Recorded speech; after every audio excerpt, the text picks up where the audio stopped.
yeroo wanti du'aan isa jiru tokko sardu abbaanuu baluu qabna. Qaama nu dubbatu qabna.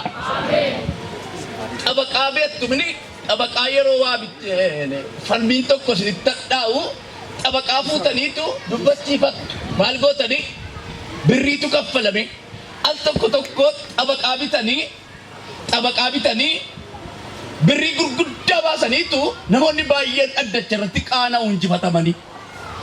Amma inni iddoo keenya ta'ee dubbatu jiraataan sii falma'an jedhee dubbadhu kuni addacha birriin sitti bitame xabaqaan sitti falmu irratti maqaa sin nyaatu mataa sin nyaatu gos sin deebisu falmee waan si harkaa bade sirkatti deebise si gammachiisaa si deebisa.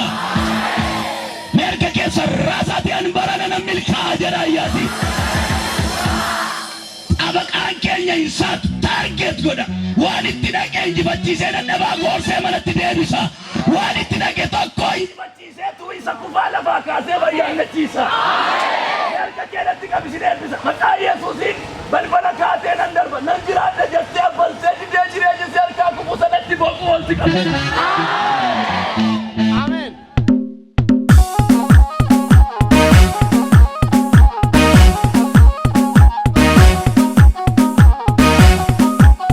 Filatee Waaqayyo hojii guddaa kan ittiin hojjetaa jiru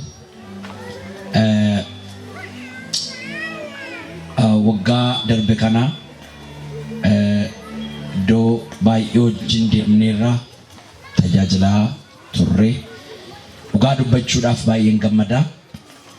Nama of kennee hojii Waaqayyo hojjetu jireenya isaa kennee atuu jireenya isaa nama jalaas saba tajaajilu jalaas Waaqayyo duraas ituu hin dhoksin ituu of hin qusatin nama hojii Waaqayyo hojjechuudhaaf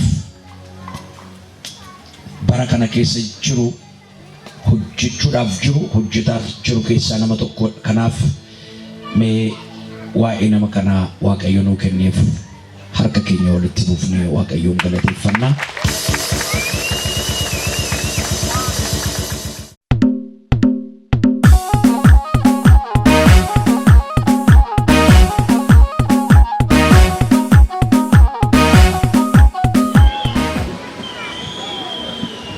Maaltu ture? Waa'ee dhuma lafa kanaan dhugaa ba'a. Eeshi. Waa'ee ciibsaa kanaan dhugaa ba'a.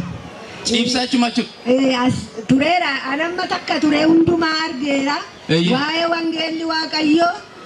Kana jala durramni lituu kan qaalluuti marrataa qaba. Boba qaba dawweera jedhu namnas jalallitu. Amma immoo Waaqayyo ala wangeela isaa ciibsaa kana irratti ibsu seexanni nu fixeera nan gammada. Gammachuutu si dhaga'ama. Isti Waaqayyoodhaaf galata guddaa beekaa.